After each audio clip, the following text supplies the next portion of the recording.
join us. Good evening, everyone. Welcome to another edition of Ladies Late Night right here on the Lee Judges TV channel. Here we go.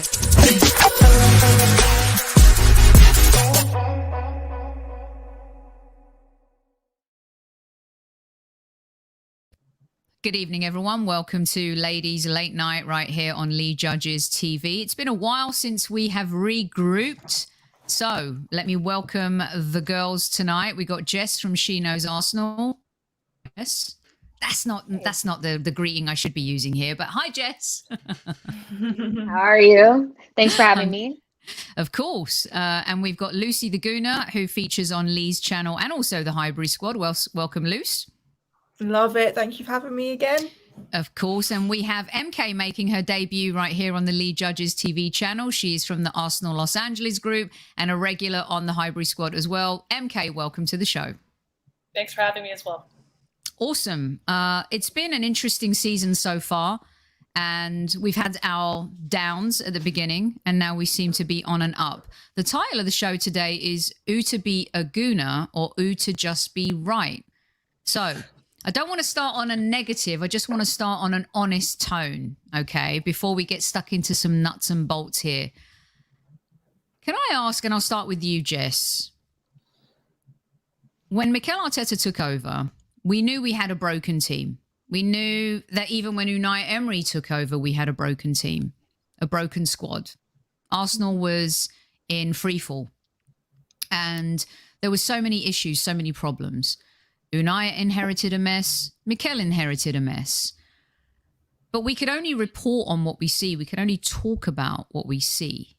And the truth is, the first 15, 16 months were dire. 2 8th place finishes. Unai also had a chance to finish, and qualify for the Champions League, as did Mikel. So now when we see the team evolving and doing well, if you were critical of Mikel and you're now complimenting the team, you're a flip-flopper. The Arteta fans want to make sure that you know about that.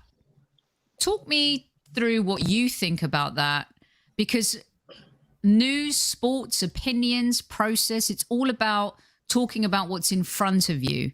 What do you think about the fact that some Arsenal fans just want to be right versus just saying what they see? Yeah, I think that this is a conversation that I often have with friends, behind the scenes. And I feel like football Twitter is basically based upon being right or wrong, and the binary aspect of football. You're either Arteta in or Arteta out. You have to be on some side of the conversation, try to force you into either this or that, so that when things turn around or they don't turn around, I'm in the right and you're in the wrong. And that's just kind of how things go. But life is not really like that. We know that things change as the facts become more clear or you get more information, and it's perfectly okay for you to change your mind. And, I think when it comes down to Arsenal fans that were really skeptical over the last 2 years, I think it just comes from years and years and years of disappointment and not wanting to get your hopes up or believe in things that you don't see yet. You can't blame somebody for not seeing before they actually saw it. A lot of people did not see what we were trying to do until those 6 players stepped on the pitch this season. So I don't think there's anything wrong with that. And I think the pressure to try to force people to say you were wrong or you were right just takes away from like the beauty of the journey of figuring out where you are. It's fine. Like, it's not that big of a deal. And that's just how football Twitter just kind of is. It's this place where they're like, you're either this or that. And that's not real life. Yeah. That's not it. Luce, yeah. And Luce, I want to differentiate a lot between the criticism of Arteta versus supporting the new players, because we'll get onto that in a little bit. What's your take on being able to kind of say what you see versus being complimentary when you see something good? What's your take on kind of how some fans just want to rib it, throw it in your face, and make sure that you know that you were almost a defector in the early days? You're on mute, Luce. There we go. I've always said, essentially, I don't support Arteta FC. I support Arsenal FC. And Arteta is a brilliant example of why managers need time to settle into their roles, especially one as inexperienced, let's face it, as Arteta is. I don't care about being right, wrong. In that moment, all I care about is wanting the team to do well. If at one point I criticize Arteta for doing something and then the next week he changes it, then amazing. Like, why would I then still be critical of that? I want to see us do well at the end of the day. I want to be proved wrong. If I have criticism, then I don't want us to lose based on the fact that I want to be right. I would rather be wrong and us win, because I'm an Arsenal supporter. I'm not sort of here to have my point proved. I'm here to see Arsenal get points. Right. There's no agenda. There's no agenda. Exactly. And I think that's the difference. MK, what are your thoughts on this whole process? Because I feel like, a lot in life, we see things, we say things, and we say what we see. What's your take on the evolution of the team? And of course, the team has improved because the players are better. New DNA, new culture, better mentality, better players, better quality, which is what everyone has wanted. What are your thoughts on this whole subject? Well, I think that you use the word agenda, and that's exactly what some people have made it out to be, particularly the Arteta FC folks. And I don't know why we're trying to divide the fan base, because if anyone has an agenda, it's the people that are like, I told you so, like a Simpsons meme. And I don't appreciate that. No one's out here trying to, score clout by rooting against their football club. The only agenda here is to see Arsenal successful. And if exactly what Lucy said, if Arteta makes the right, changes, then of course we're going to applaud that. But when he makes bad decisions, of course we're going to criticize that. I can only focus on what's in front of me. And there is no agenda. It's just, I call it as I see it. And I think that's a lot of people. But other people, I guess, maybe have an agenda that wants to, divide the fan base for engagement. I don't know. I can't speak to their agenda, but I can tell you that I don't have one.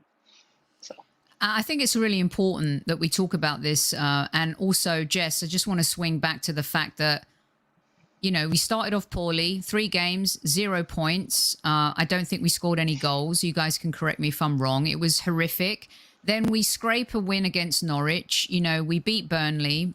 We survived against Brighton. We had 40 minutes of brilliance against Tottenham. The Aston Villa game, I think we'd all agree, they've been lauded for 2 years. Everyone ridiculed us because we couldn't sign Buendia. And they made all these great signings and we scored them on the pitch. And then, of course, going to Leicester was the biggest test. But let's be honest, we've owned Leicester a lot over the last few years. So we're up there, we're in 5th.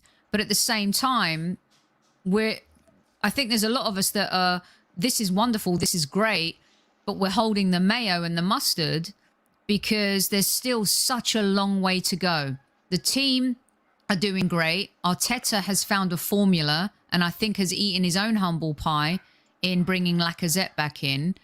What's your take on his evolution so far, what we're seeing, and not getting maybe too carried away with, thinking we're going to be there at the end of the season?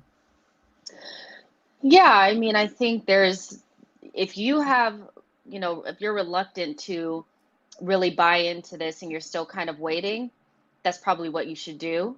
We have Liverpool up next, Newcastle, and then Man United. We're just a couple of bad results away from being right where we were right after those first 3 games, and it's a 38-game season. We remember last season that a lot of the narrative around our turnaround was after December. And I do think that we improved, but we can't just throw away chunks of the season. We're kings and queens of doing that, where it was like we were good after this point or good before that point. So I think we do need to wait it out, just a little bit and see how we are at least until January, especially because we know we're going to lose Thomas Partey, we're going to lose Aubameyang. There's going to be injuries that come into play. A lot of our players are starting to play international football now. So I'm personally, although I'm excited about what I'm seeing, and one loss is not going to change my mind and make me throw everything away and say I haven't seen improvement, I still am not sure that we've completely turned a corner, because you turned a corner after 38 games and you see where you've been. That's just how I am. Yeah. But in regards to Arteta, I think that he's matured quite a bit this season. I think his substitutions are a lot better. I think he fixed the issue with the galaxy brain thing that he does when key players are missing. He went straight back to a double pivot, put us in a system where we feel more comfortable, and then we stop losing points. So I think you're seeing a more mature Arteta. You can see it with the way that he's dealt with Ainsley Maitland-Niles, that if that had been a year prior, that may not have happened. And now he's an asset for us, especially going into, AFCON. So I want to give Arteta credit, but if we end the season in 8th again, which is very possible, we can still have a decent season and come in 8th, then all of this, we turned it around, is for naught. So let's just wait for a second and see what happens. But I'm positive, but I still know there's a long way to go. Yeah, there is. And Luce, I don't think if we lose to Liverpool, the sky's falling. And I know for a lot of fans, they may revert to the sky's falling. And I think that's a little bit where the rubber meets the road, where the Arsenal nation is concerned. We've never really done well at Anfield. They're coming off a really, I wouldn't say embarrassing loss against West Ham, but West Ham definitely a resurgent team. Liverpool played really poorly. I think the thing that is good for us is there's the international break in between, because if we were playing Liverpool 5 or 6 days later, I think it could be a different story. What's your take on what happens next if we lose to Liverpool or even take a point, and our evolution as we get into this crazy holiday season? Like you said, losing to Liverpool is not going to be the end of the world, in my opinion. Yeah, obviously, I would like to win, but judging by their form and our form, it's just I would take a point now. We're playing them on my birthday as well, so love it.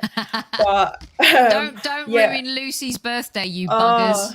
Tell me about it. No, but the thing is, Arsenal supporters are always very 0 or 100. It's either amazing or it's bad. I think we all just need to take a deep breath, take stock of the fact that Liverpool are a very good side. They have a lot of capability that maybe we don't have, but at the same shot, like I'm not going into it thinking, oh no, we're going to lose, as opposed to a few months ago, I probably would have gone into it thinking it's going to be an awful game and I don't even know if I want to watch it. But now, from the way that we've been playing, it's going to be an interesting one for sure, to see if we actually show up, to see how Liverpool deal with it and how we deal with them.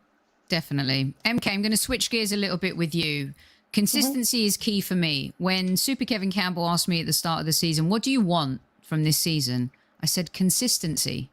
I just want us to start there, which I think we've done because we're on this run right now.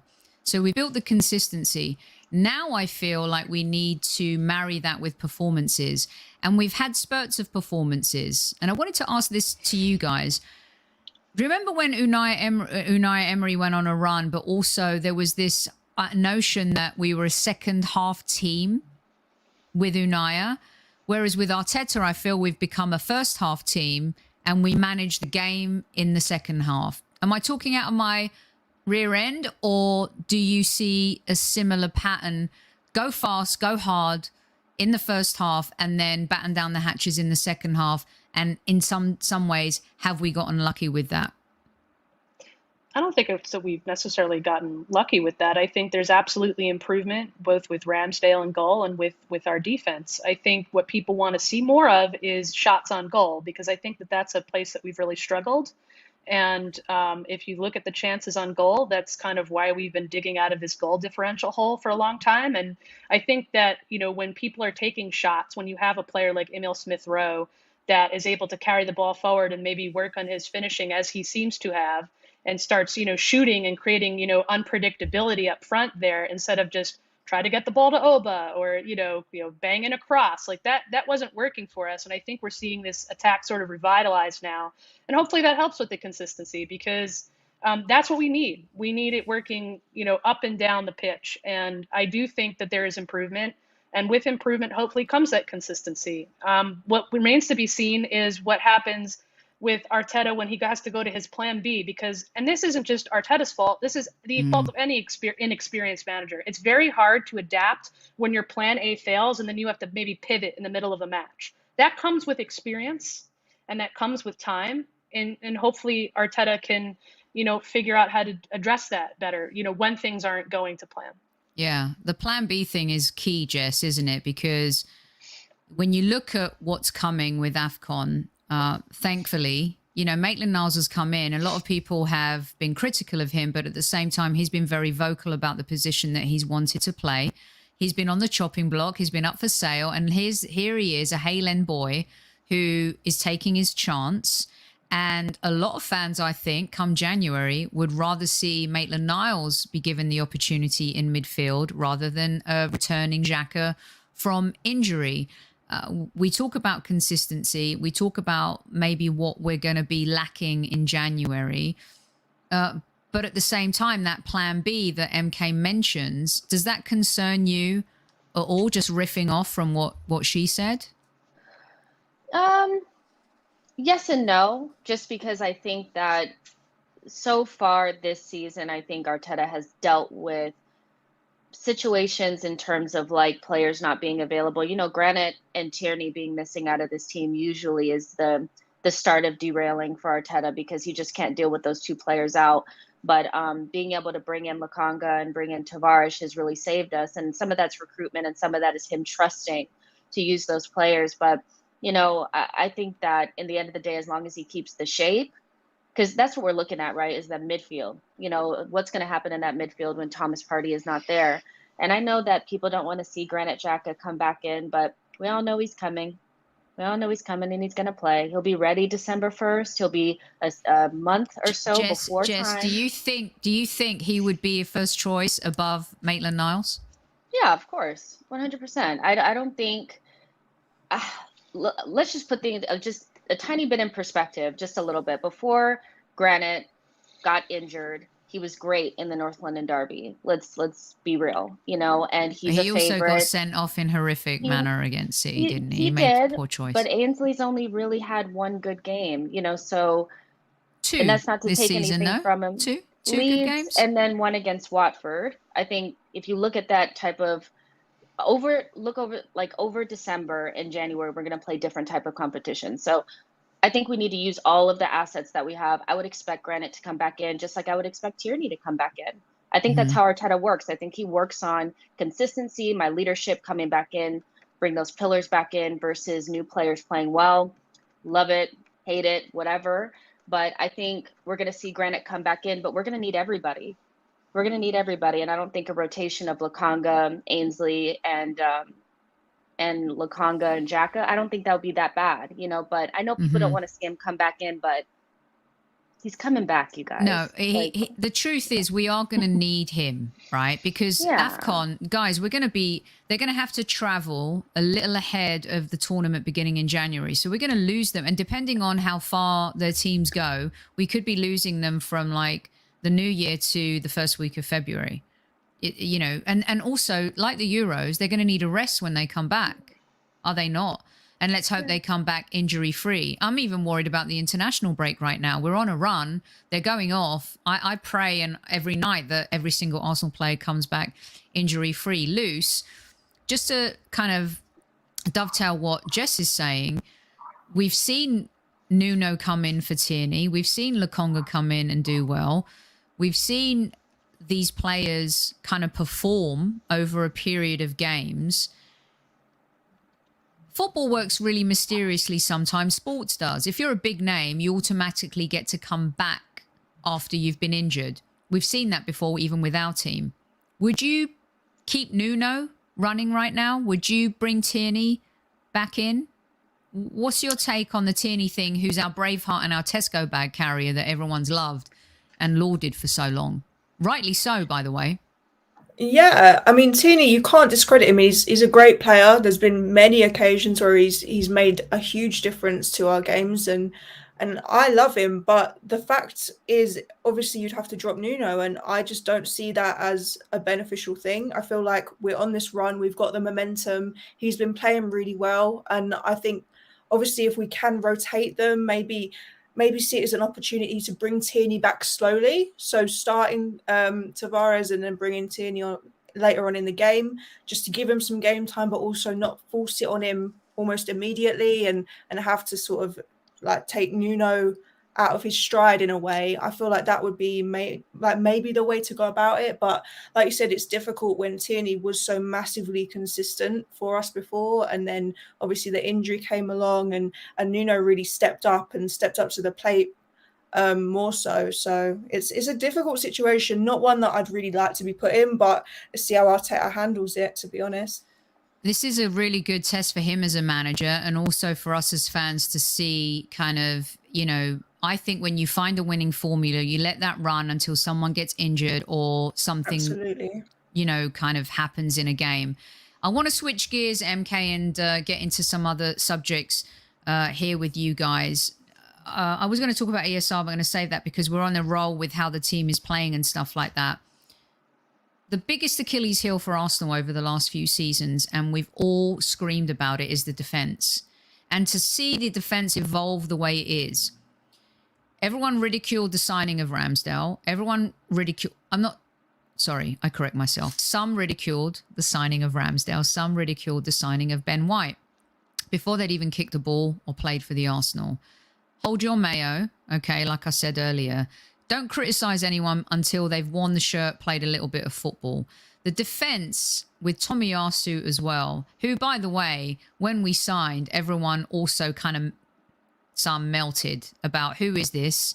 You know, a lot of people don't watch Syria, and a lot of people aren't in touch with European football. But it's incredible. A name goes up and you're like, yeah, let's sign him, but you've never seen him play.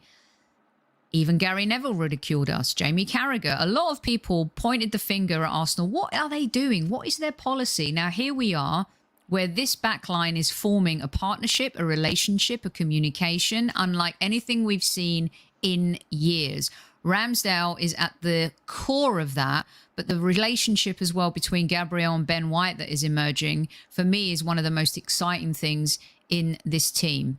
The midfield is evolving too. You lose Thomas Partey, you put in Maitland-Niles with Lokonga. Everyone was worried about that, but they performed. Now, whether or not they can do that game after game after game will be interesting to see. The forward line, to me, is the one that needs to catch up. Talk to me a little bit about what the beauty is about our defence right now and the evolution of our midfield. The beauty is that there's no Mustafi at 4:30 in the morning waiting for me at the pub. Okay, that's because, you know, we can't get drink served until 6 a.m. and that's been very difficult these past few years, having to sit there sober and watch Mustafi play.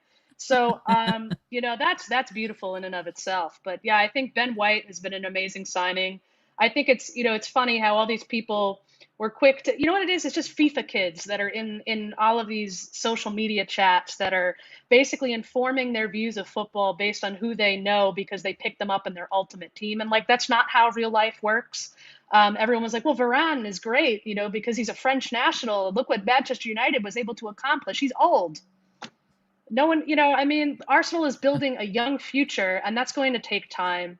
And I think you're starting to see that partnership form. It does look like Saliba is going to come back once he's done with his loan spell. And I think that, you know, the defensive line is really improved by, you know, by playing together regularly for like the first time in, you know, that I can think of. Certainly during Arteta, there's been so many injuries. And I think Tomiyasu has been outstanding. I think that I was one of those people that was like, who is this?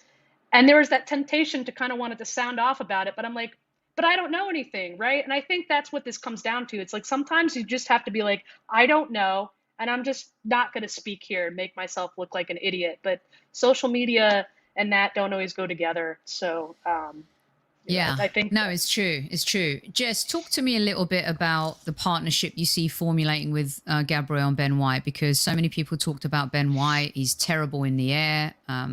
You know, Gabriel strong in the air. The ball carrying of Ben White, I hope some Arsenal fans have seen an example of that, especially in the last two games. To me, they complement each other so well. And I'm going to use an example, but please don't take it in the spirit of which I'm saying it. I'm not saying they're as good as them yet. They haven't won anything like that yet. But it's that Vidic-Ferdinand combo, right? I'm just talking about the players and their personas and their characteristics. Tell me what you see and how Tomiyasu helps complement that, and how the left side does too. Yeah, I think that well, the evolution of our defense has started way before these players even became Arsenal players. You know, I think Gabriel, he was the first piece of this, or actually Tierney was the first piece of this, but it was Yeah. prior to Arteta even being manager. And then they brought in Gabriel. The issue with Gabriel is that it was his first season at Arsenal, and he was given a couple of different, partners, some good, some not so good. David Luiz, Rob Holding, to name, two of them, and then Pablo Mari was in and out. But last season, our defense wasn't an issue. I think that there's this myth that we've been bad. Like, our defense was not an issue last season. It was the inconsistencies going forward. Everything that's wrong with us at the moment is midfield and forward dependent. Like, our defense has been decent since Arteta's been here. And now we've just increased the technical ability of the people that are playing back there. Ben White is an upgrade on Rob Holding. Tomiyasu is an upgrade on Bellerin and a completely different profile. You have Tomiyasu, who just stays a little bit further back so that we can play that inverted back line where, Tierney/Tavares can go way forward, and we play kind of in a back three. And what I like about them, especially Tomiyasu and Ben White, is that they're two-footed. So when they get pressured from one side, they can just switch the ball with whatever foot, and that's something that we haven't had. Their technical ability is levels above what we've had. Yep. And it just reminds me of the fundamental, philosophy of, managers like Pep. And I don't think Arteta's like Pep in terms of, his level, but in terms of making sure that his players have 2 feet, that's important. And, Ben White and Gabriel are building a partnership that I personally think could be really special. I think Vidic and Rio is a very good comparison, but I think technically they're better than those 2 players. Like, they just are. Gabriel's technical passing has improved a lot. A lot of people were saying he was just this rash, physical defender. No, he can pass. He can switch the ball. Yeah. He can dribble out of the back, and Ben White can do that as well. Ben White can't head the ball. Well, yeah, he can. He's a pretty good defender, and he's one of those anticipatory defenders, which makes him he's not going to do last-ditch tackles all the time. He just anticipates the ball, and great recruitment, and these are 24 and 23-year-olds. Yeah. Just imagine what they could be in the next 3-4 years. Add Saliba in there. Tomiyasu becomes a center back, add an overlapping right back, and we're cooking. And I didn't even talk about Ramsdale. Even Ben White could play, I think, in a midfield role, and you could have Gabriel and Saliba back there. I think there's a lot of options, whether or not he stays or we sell him. Lou, so I want to move to, talking about our back line and stuff like that, and the role that Ramsdale plays in that. Rambo 2.0, as I like to call him. He has a confidence. He's cocky. And he was humbled against Watford. And I liked that. I love that he had that moment and that he got away with it. He arrived at England camp, and I was watching all of the arrivals because I wanted to see Emile Smith-Rowe's little face and Saka when they arrived. And Ramsdale was sitting in the car, shoes off. He was actually not even sitting on the floor. He was on the floor of the car. So chilled, so laid back. Is he too chilled and too laid back, or do you love... All goalkeepers, Kevin Campbell told me, goalkeepers are crazy, Sophie. They're all crazy. So what's your take on Rambo 2.0? Because the defensive line, having a goalkeeper like that, I think has made all the difference. Yeah, absolutely. First of all, I just want to commemorate not just Ramsdale, but the new sort of defensive signings that we've made for their resilience. Considering that Arsenal fans over the years, like you've mentioned, we've had to put up with the likes of Mustafi and Bellerin. Coming into our side, they faced some insane criticism when we hadn't have even seen them play yet. And the fact that they're still put on a shirt and still played their heart and soul and put everything on that pitch, mad props to them, because mentally I feel like that would have taken a strain on anyone, like the pressure going into it. But Ramsdale, he has surprised everyone. Like, even I didn't have any criticism of him when he came. I was interested to see what Arteta thought he had to offer, considering we had Lino and he seemed to put a lot of faith in Lino. But now obviously we've seen the improvement and we've seen the capabilities that this man has. But yeah, just on and off the pitch, I feel like his passion carries him. Like, I like to see that little bit of intensity. I like to see someone who really wants to be there, who he directs the wall as well, which we haven't seen in quite some time. Someone actually shouting directions at their players since like Lehman. We haven't really seen that sort of intensity from a goalkeeper. So I'm excited for him, man. He's, like you said, he's still only young. We've got a very young team that is a work in progress. Trust the process, whatever you want to call it. But I'm excited. He's really come into himself, 100%. Yeah, I love his bravado, MK. I really, really do. And I feel like there's this character that's been built at the back. There's an evolution happening in midfield. Of course, we need Thomas Partey fit. It's a concern about his injuries, no doubt. A lot of people didn't think Lokonga was ready. You don't get made captain by Vincent Kompany and Anderlecht at 21 years old for nothing, right? So I feel like there's options for us. I'm not saying it's going to be perfect when he leaves for AFCON, but you do have the Maitland-Niles, Xhaka, Lokonga situation. Who knows what's going to happen in January. So then we evolve a little bit to the forward line, which I think with Emile Smith-Rowe and Saka continues to evolve. They've put that team on their back. And I would argue, when you look at Premier League teams, senior players always carry the team. Senior players are always the barometer for the team's DNA, the culture, the tenacity on the pitch. They really set the tone. We've struggled with that for years with our senior players. Apathy, lack of everything, from the Ozils to the Sokratis to the Mustafis to the Kolasinacs to all those kinds of players.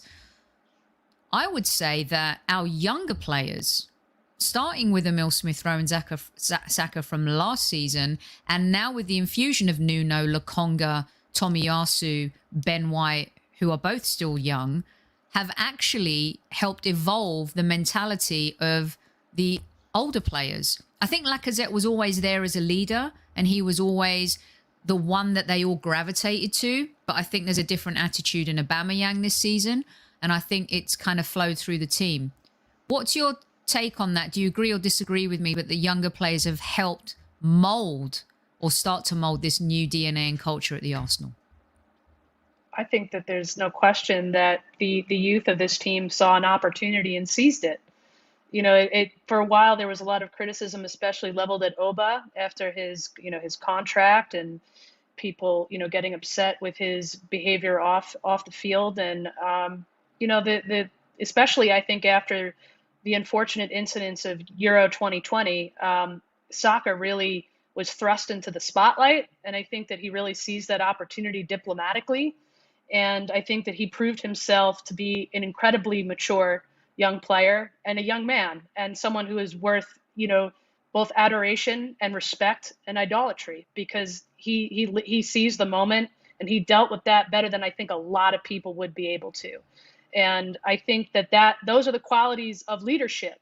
And he was tested in a big way in that heartbreak over the summer and the consequential racism that he faced. And for me, it's not about how old you are or how young you are. It's about whether you demonstrate leadership qualities. I think Saka certainly does. And I think that what happened to him in particular was a catalyst for a lot of these players as they came to his defense. And I think especially since Euro 2020, you've seen a real coming together of this squad and a strengthening of the camaraderie. And it's less about those egos and about showing up late. And it's about being a together unit. And that's so essential for a team. And it absolutely started with Saka and the youth, because they had a moment to seize and they did so. Mm-hmm. Jess, you've played at collegiate level, of course, and player mentality, attitude, influence, dressing room, it all matters. We've had a cancerous dressing room previously. Arteta's done a great job of ridding the club of that. Edu has done a great job of ridding the club of that. There's always the question mark of, is it the manager or the players with the evolution of our squad? What's your take on, for me, it's always a blend of both. There has to be the manager's influence in his vision and what he sees for the future. And then, of course, the players bringing their own personalities to the table. What's your take on that? It's always a blend of the two. You know, it's never clear black and white, like, is it the manager, is it the players? But what I will say is that now Arteta has an opportunity to kind of, he has his players, so, and they have the right mentality. So now if they're not performing, we can look more at Arteta with a clear vision.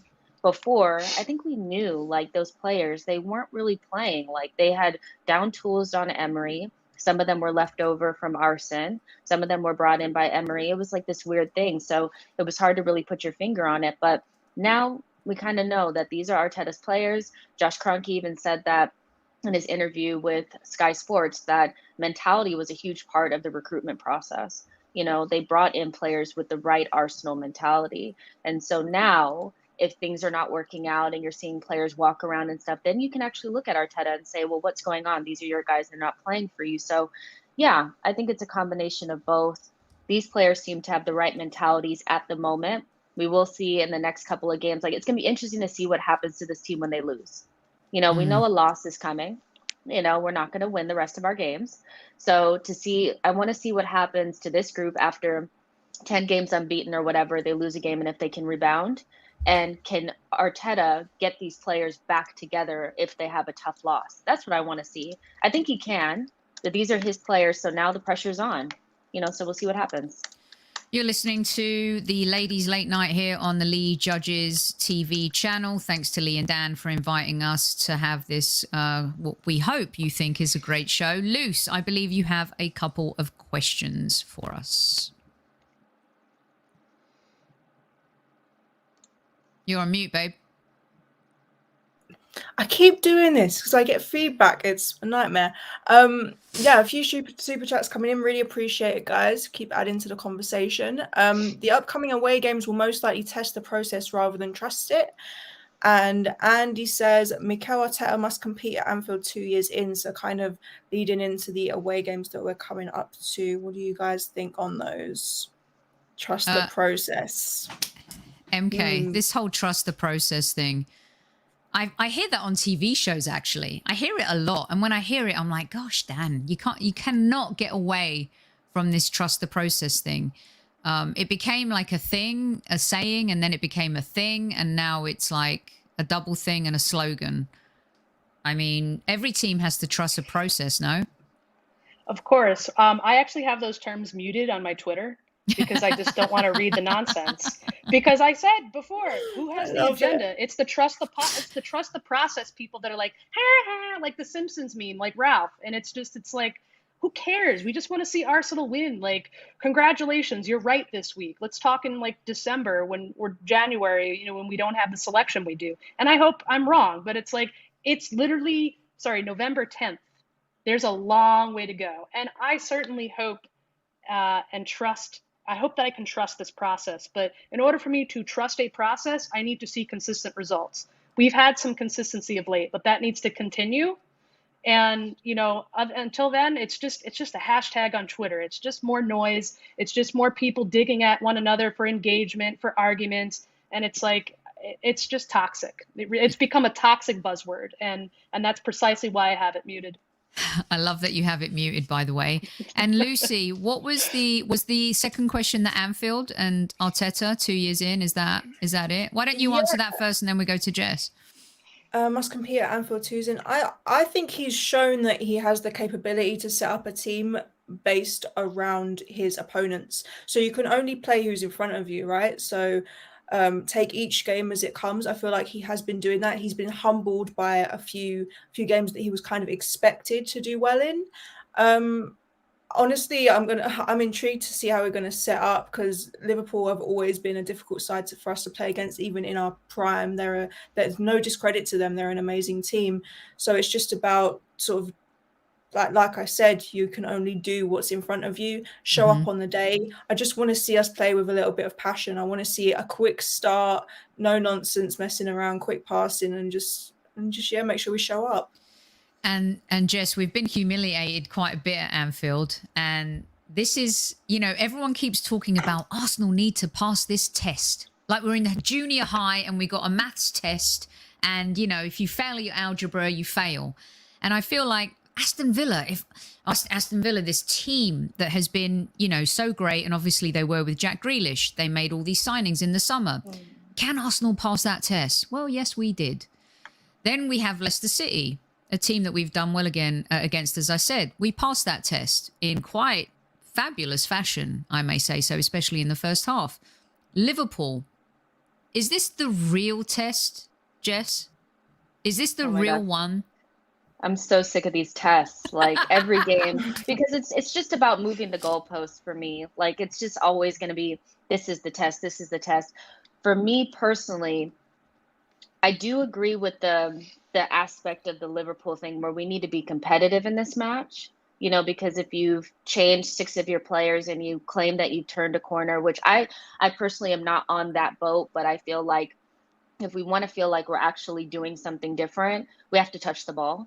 The last time that we played Liverpool, we didn't touch the ball. Like I remember us not having any possession. We didn't have any shots. Like it very much was a passenger-like performance, and we had probably our best team out there. I remember Jack and Thomas playing that game. So it wasn't like we were a weakened squad. We just didn't show up.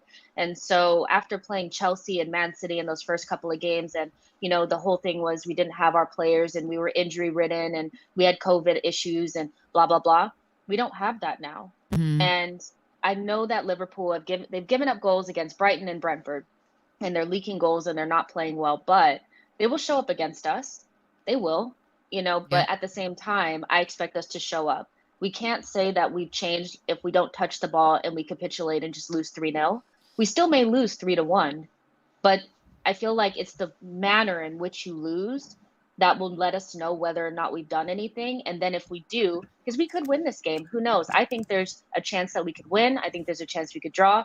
But if we do lose, what happens against Newcastle? Because I expect us to batter Newcastle and then make a good account of ourselves against Man United. So consistency in performances, always showing up, and not doing that thing that we do when we play a really good team. We just go missing and then act like it didn't happen.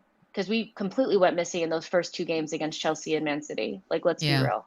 Yeah, it is true. Can I Go on, just Luce. touch on that as well? Because I completely agree. And Liverpool are not invincible, and West Ham proved that last week.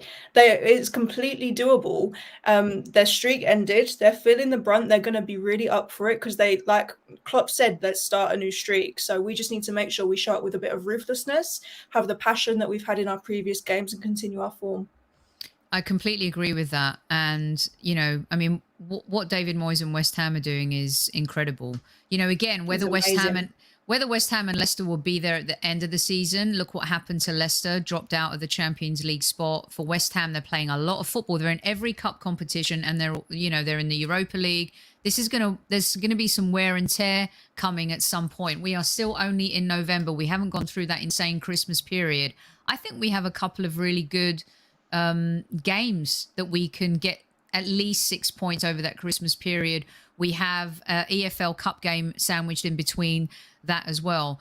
What I want to get onto next before my final question is the emergence of Emile Smith-Rowe in this team.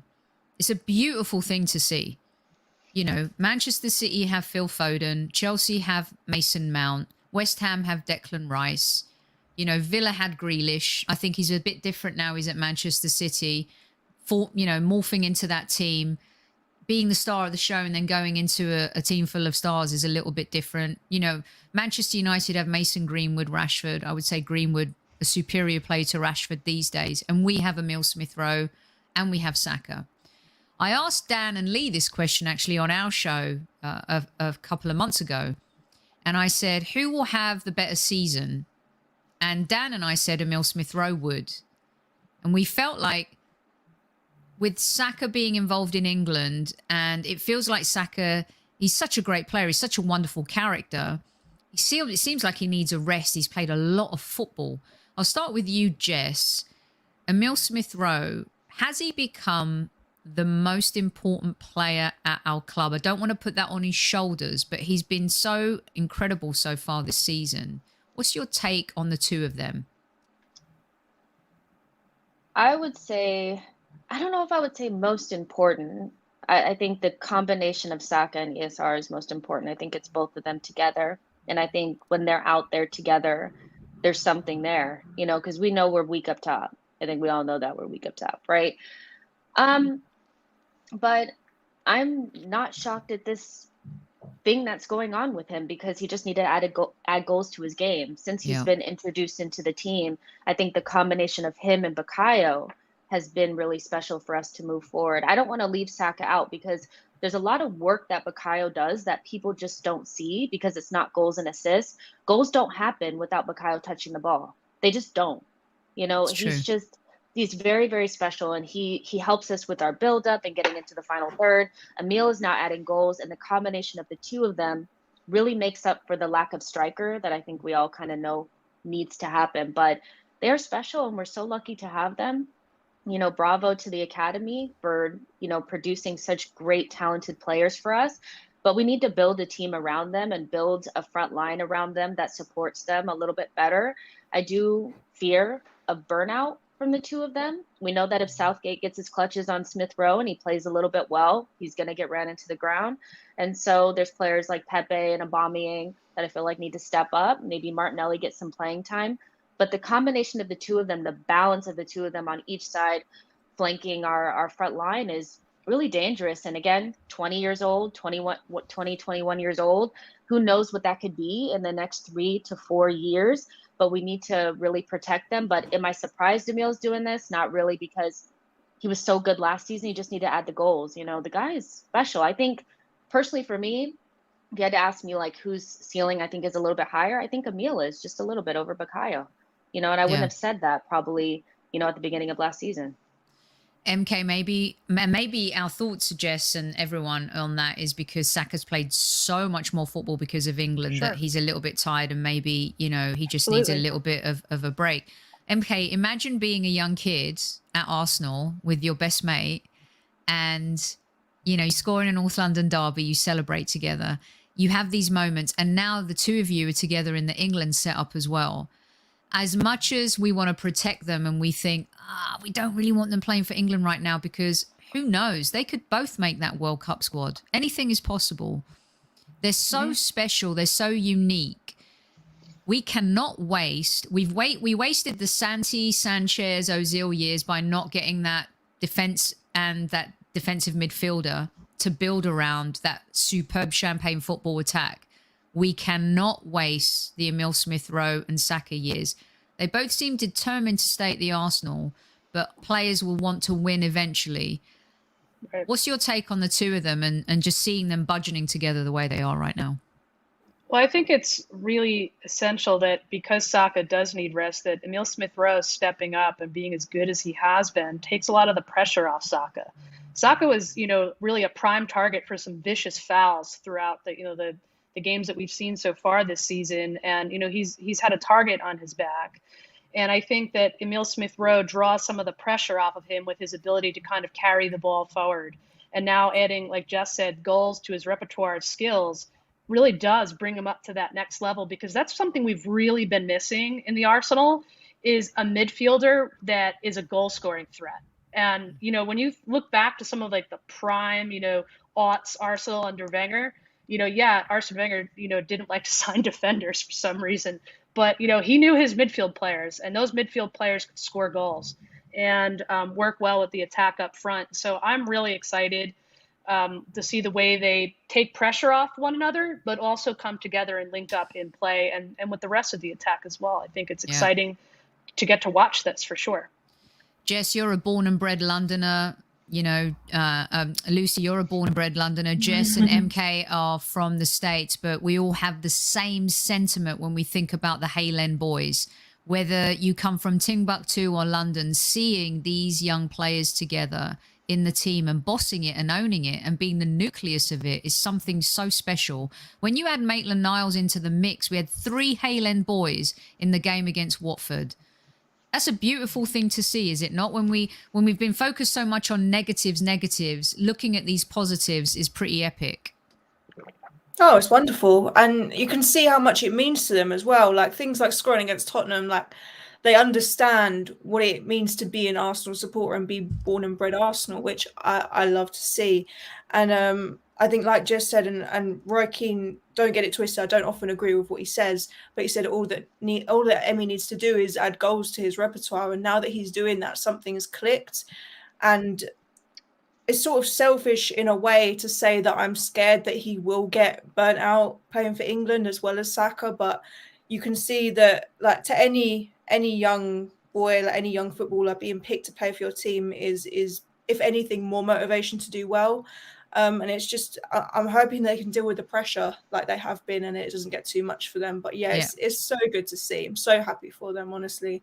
And let's hope our football club puts their money where their mouth is, because the more they hang out with, you know, the Mounts of the world and the Walkers of the world, exactly, yeah, and the Fodens of the world, you know, I think they're sensible and they've got their heads on. And Emile Smith-Rowe, I think they both want to play for the Arsenal their entire career, but we need to make sure we capitalise on this. Okay, going to get you guys out on this one. Thanks to everyone who's joining us in live chat.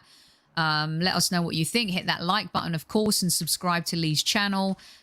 You got Jess from She Knows Arsenal. Subscribe to that. We've got MK Liebman from Arsenal Los Angeles, and we've got Luce as well. You can see everyone's handles, so give everyone a like. Arsene Wenger. We had to bring him up. We had to mention him. My goodness, the amount of press this week for the professor is insane. I cannot tell you what happened in a WhatsApp group today between a bunch of Arsenal fans. Let me just say it was polarizing. Arsene Wenger, without doubt, one of the greatest managers, for some, the greatest manager. There's always the argument between Chapman, Graham, and Wenger. Depending on which era you were born in, one resonates with you more than the other. The first 10 years for me of Wenger's reign was like dreamlike football. Absolutely insane, absolutely wonderful. But then for me with Wenger, it became like this. I was saying to Lucy earlier today, this relationship where you're in this relationship and you're like, oh my God, I'm so in love. And, you know, you're going through the Mills and Boons moment and you're drinking champagne and you've got the videos, the pictures, and you're like, oh my God, life is just perfection. And you just want it to last forever and ever. But the relationship starts to wane a little bit and there's cracks in it and you try to save it over and over again. And you want to capitalize on those memories you had before. But it becomes so toxic towards the end that the breakup is really bad. Jess, I'm going to start with you. Wenger, genius, absolutely changed English football, let alone Arsenal football. You could also argue also that George Graham changed Arsenal Football Club as well. It's getting lauded this week, the Invincible film, which everyone is raving about. What is your take on him this week, what you're seeing, what you've seen? Talk to me. The good times of Arsene will never go away, but I also remember the times where I wanted him to go, you know, and I think that there's so many great memories, and the Invincibles will always be what it is, which is the greatest achievement in the Premier League. You know, even Sir Alex Ferguson said it, you know, and if that's high praise there, and he's won a bunch of trophies. So, you know, he had a treble winning team, let's be real. So I think the Invincibles is always something that's there, and Arsene is always something that's there. But there's a lot of rewriting of history here sometimes. Like, I feel like sometimes we forget that although he was alone in that job, some of it was alone because he chose to be. And he was much so the authoritarian type. And I think sometimes he martyred himself and was like, this job is so difficult and I'm always doing it on my own. But then when they offered you a director of football, you said, what does a director of football do? You know, so I think he held us up. And he did a lot with a little, but a lot of the issues that we have stem from him not wanting help and not revolutionizing and kind of moving forward into this new era. And so personally, I love watching old things about the Invincibles. I love watching old games, but we need to build a new future. And I feel like the longer we hold on to the Invincibles, like we actually need to find something in this era to hold on to, because we don't.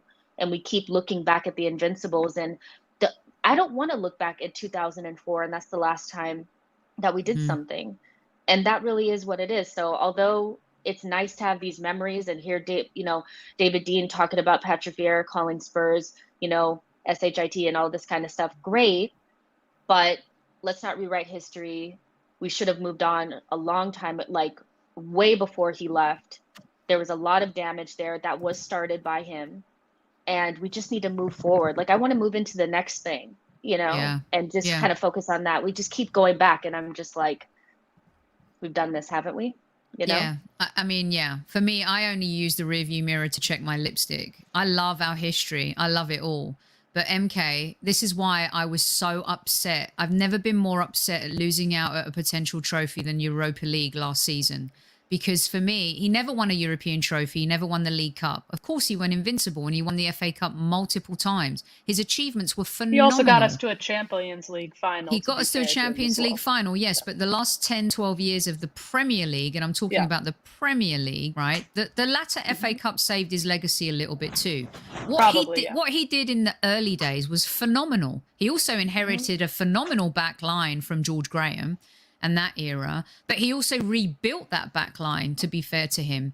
What is your take on with the health conscious? Yeah, what's your take on Wenger? This is why I think if Arteta had won the Europa League and an FA Cup, can you imagine what we'd be talking about right now? And sure.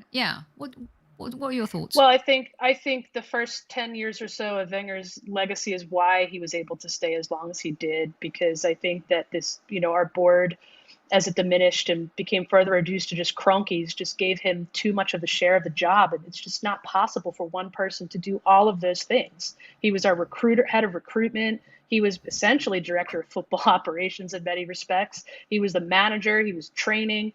It's, at some point, that's just not feasible for one man to do, as brilliant as he is. But, he's also in part to blame for that because he's stubborn, as we've seen, and he creates his own obstacles. But I have nothing but respect for the man. I think that he did stay too long. He's admitted that himself. But I agree with Jess. In 2004, just to put it in perspective, Mark Zuckerberg was still blogging in his Harvard dorm and there was no iPhone. It's a long time ago. And we need to get something current to talk about. And as much as I love 49 undefeated like the next person, it's a great chant. We've got to develop some modern history here, guys. It's like we're looking like the New York Mets. I'm sorry, a lot of people won't get that. But or the Bulls, the Chicago Bulls. The Chicago Bulls living, 20, 30 years ago in our history.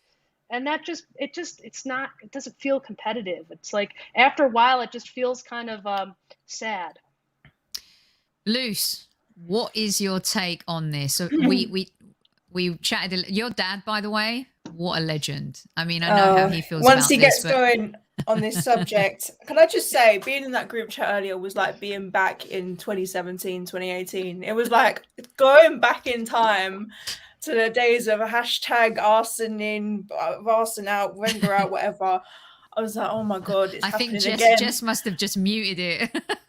I wouldn't blame her if she did. I really wouldn't. It was a nightmare. Can I just say before I start, I was born in 97. I said this in the chat earlier. I was brought up on Wenger's Arsenal, and watching what he did and what he created was beautiful, and what an amazing sort of legacy to have behind you. And I have nothing but respect for what he did and what he achieved.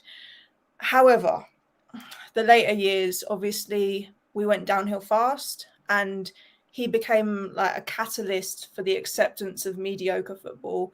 And what I mean by that is that he was willing to watch by as other individuals, our owners, our board, sort of let us sort of depict fourth place as a trophy, when we all knew that as a so-called big club, we deserve better. We always are going to want to deserve better. We're football fans, we're Arsenal fans.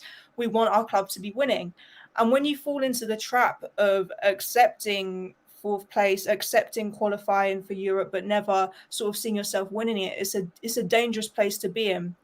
And as much as I don't blame Wenger, I'm not saying it's his fault, because if you've got a job and you're raking in 8 million a year and it's a job you love doing, then why are you going to leave? But at the same time, he should have had some sort of moral respect in order for us, as we have had for him for so long. And I feel like it was in his best interest, both for his legacy and for the fans, to sort of call it a day a lot earlier than he did. It's all ifs, buts. it didn't happen, who would have taken over, blah, blah, blah, blah. But at the end of the day, I think you need to look at both sides of the coin and just say, like, he wasn't the best man for the role.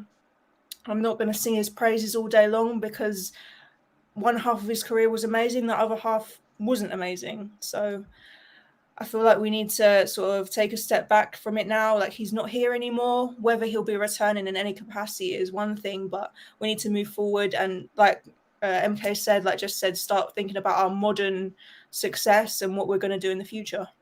And I love it. I'm a little bit older than the three of you. I feel like mum, you know, and I love your take on it because I remember the George Graham era, of course, and Wenger. I may remember a little bit of before the George Graham era, but not too much. And Arsenal have evolved. Every manager brings something different to the table, right? And I agree with all three of you. You've said something beautiful, you know, in all of your comments. I want to build something now for the future. And we all hope that that's Arteta, because whether we've agreed or disagreed with what he's done in the past, we want what's best for our club, whether we agree or disagree. So, you know, at the end of the day, if Arteta does well, our club does well, and that's all we want. And good luck to Wenger with the movie. Thank you for all the glorious years. There's no doubt that he's given us some of the best memories of our football lives. And also, you know, we've been there as fans. We've hit rock bottom, and Arsenal went in full football rehab, meltdown, breakdown, rock bottom, and now we're on our way back up, hopefully. Great show, you guys. Anyone has any last words to say? Speak now or forever hold your peace. Just because you're basically saying, like, you know, Arteta, you know, doing well is good for the club and all of that. But one thing that I have come to the realization this season that I didn't see last season is, if for some reason Arteta failed this season and he finished in 8th again, then we didn't get in Europe. Because personally for me, if he doesn't get in Europe, he has to go. If he left, another manager would want to manage this team and come into this project. Yes. If at the one thing you can take from what he's done so far is that this is a much more attractive proposition than it was just a couple of months ago. Nobody would want, this is the hardest job. This is a job that somebody would want to come into. We don't have aging players on contracts where you can't get rid of them. You have young under 23, under 24 players that are right on the cusp of really having their explosion, ready to play for this team with a good mentality. And as much as I know some people don't like Arteta, but at the very least, I can thank him for that, because a couple of months ago, nobody would want to touch this job, you know? So that's one thing you can take from it, is another manager would want to take over, you know, if things weren't to go well. 100%, Jess. Perfect for Ten Hag to come in next year if we finish in 8th again. Absolutely. No, you both agree with that, right, Luce and MK? We were broken, but now, absolutely. You know, I mean, I think it's There's we have a strong youth. Yeah, with the youth. Mm-hmm. Yeah, the fact is, a few years ago, I would have said I didn't look forward to watching the Arsenal play, and now you see potential. You see Emi, you see Saka. Like, we have promise, and we have something to look forward to each week. So let's just build on that. Yeah, definitely. Who knew it was fun to watch football? I've forgotten what it felt like. Imagine. It's crazy. Okay, so I do just want to say as well. Sorry. I just want to say, like, obviously, congrats to the ladies tonight again. Pulling out of the bag. Got to mention them because they're doing amazing. Love to see it. We just did an Arsenal women's show on Highbury Squad with Demian, who's awesome. And I know, like, on our next one, we're going to be talking a lot more about the women's team because of the North London Derby. So we'll be doing that on this channel too. 5-1 in the Champions League. North London Derby this weekend.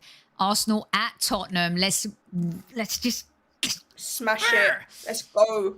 We are unbeaten in the WSL. This team is flying. Jonas is doing a phenomenal job. The new players who've come in have done an amazing, amazing job. And our next show, we'll be talking about the Arsenal women in a little bit more depth. We hadn't got together to talk about the Arsenal on this ladies' show for a while. So we've covered that. And on our next show, we will definitely be digging a lot more into our women's team as they progress in the WSL and also the Champions League. Until then, everyone, Jess, tell everyone where they can find you, even though it's on screen. Yeah, you guys can follow me at She Knows Arsenal on YouTube and on Twitter and all of those things. You'll see me there talking about Arsenal. Thanks, guys.